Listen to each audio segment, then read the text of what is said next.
This is Socotra Island, the most unique, isolated, and strategically important island in the entire Indian Ocean. As our drone camera pans across the landscape, you'll see a place that looks like it's from another world. Strange, alien-like trees dot the terrain, their umbrella-shaped canopies reaching towards the sky. The coastline is rugged, with pristine beaches meeting crystal-clear waters. But Socotra is more than just a beautiful, otherworldly paradise. Its location in the Indian Ocean, near the entrance to the Gulf of Eden, makes it a geopolitical hotspot. Many countries of the world have their eyes on this small island, recognizing its immense strategic value. The United Arab Emirates, Saudi Arabia, Iran, and India all have interests here. As we zoom in on a satellite view of the island, you can almost feel the tension in the air. This tiny speck of land, barely visible on most world maps, holds the key to controlling vital shipping lanes and monitoring regional conflicts. Socotra is often called Alien Island because of its unique flora and fauna. The dragon blood tree, with its distinctive umbrella shape, is found nowhere else on Earth. As we walk through the island's forests, it's easy to imagine you've stepped onto another planet. The air is filled with the scent of rare herbs and the sounds of birds found only here. But the real reason for Socotra's importance isn't its alien landscape. It's its location. Situated at the crossroads of major shipping routes, this island is a silent witness to the flow of global trade. Every day, massive oil tankers and cargo ships pass by its shores, carrying the lifeblood of the world economy. Picture this: 3 million barrels of oil flowing past Socotra daily. That's enough to power entire nations. As these massive ships make their way from the Persian Gulf towards the Suez Canal, they pass right by this tiny island. Whoever controls Socotra has their finger on the pulse of world trade. It's not just about oil, though. Socotra's strategic position means that whoever controls this island can monitor and potentially disrupt a significant portion of global maritime traffic. In an age where trade wars can be as devastating as military conflicts, the importance of this cannot be overstated.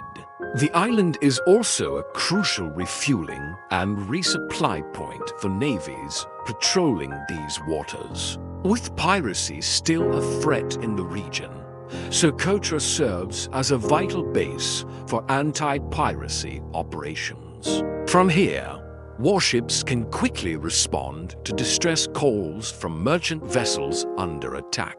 But Socotra isn't just about global strategy and oil tankers. It's home to a small but resilient population of between 60,000 to 70,000 people.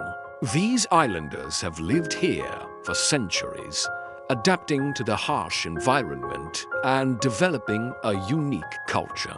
As we explore the island's small villages, we see fishermen bringing in their daily catch, farmers tending to date palms, and craftsmen working with local materials. The rhythm of life here is slow, dictated by the tides and the seasons, rather than the frenetic pace of the outside world. The majority of Socotra's population is Muslim, and the call to prayer echoes across the island 5 times a day. The local mosque is not just a place of worship, but a center of community life. Despite their isolation, the people of Socotra maintain strong ties to their Yemeni heritage. But life on this idyllic island hasn't been without its challenges. In 2014, the Yemeni civil war erupted on the mainland, sending shockwaves through the region.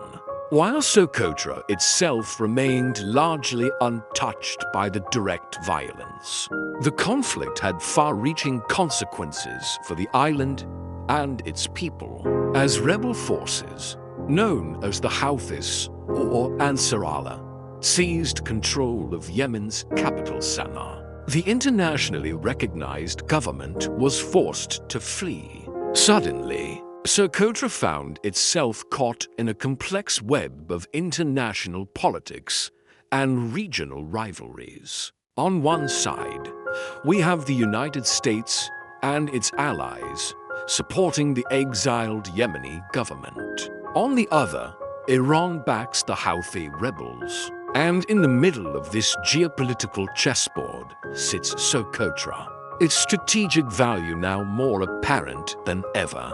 The UAE, in particular, saw an opportunity in the chaos. Under the guise of providing humanitarian aid and military support to the Yemeni government, they began to establish a significant presence on the island. This move was met with suspicion by many, who saw it as a thinly veiled attempt to gain control over this strategic location.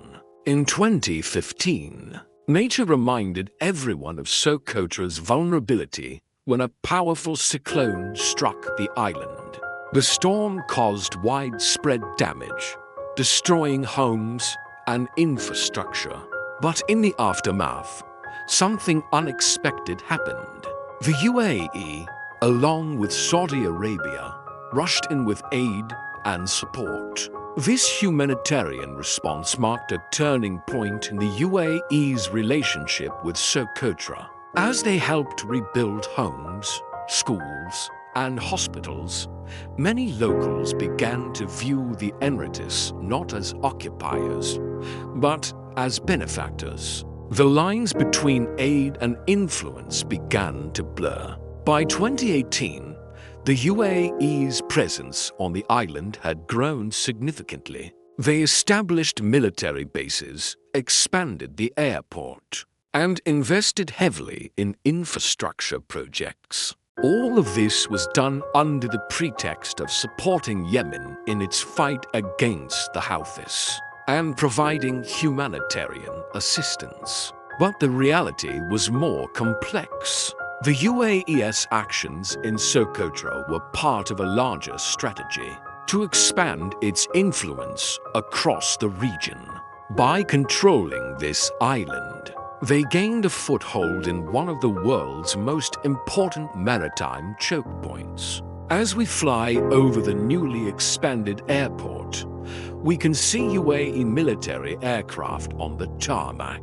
The sight is a stark reminder of how quickly things have changed on this once isolated island. Where once there were only small propeller planes bringing in tourists and supplies, now there are fighter jets and cargo planes. The local population's reaction to these changes has been mixed. Many appreciate the development and economic opportunities brought by the UAE's presence. New roads, hospitals, and schools have improved their quality of life. Some even express a preference for Emirati governance over the distant Yemeni government. But others worry about the loss of their unique culture and way of life. They fear that Socotra's delicate ecosystem, home to plants and animals found nowhere else on Earth, could be irreparably damaged by rapid development and militarization. As night falls over Socotra, we can see the lights of ships passing in the distance. These silent sentinels of global trade serve as a constant reminder of why this tiny island has become so important.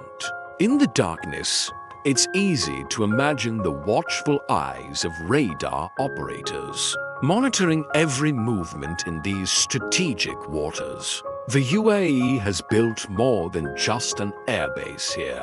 They've established a forward operating position that allows them to project power across the entire region. From Socotra, they can monitor shipping through the Bab el-Mandeb Strait, a critical choke point between the Red Sea and the Gulf of Aden. This position also allows them to keep a close eye on their regional rival, Iran. As tensions between the UAE and Iran continue to simmer, Socotra serves as an early warning system and a potential launching pad for military operations. As our journey comes to an end, we're left with more questions than answers. What does the future hold for Socotra and its people? Will this island paradise become a flashpoint in regional conflicts, or can it serve as a bridge between nations?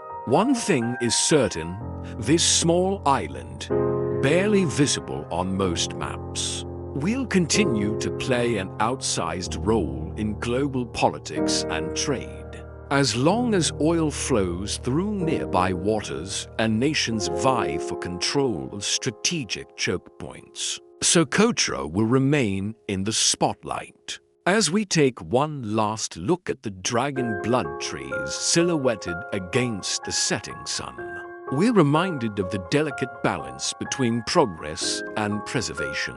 Socotra stands at a crossroads, much like the shipping lanes that pass by its shores. The decisions made here in the coming years will have repercussions far beyond this tiny island's shores. This was the untold story of one of the most strategic islands in the world, where geography, war, and diplomacy collide. A place where ancient traditions meet modern geopolitics, and where the fate of a small island could shape the future of an entire region.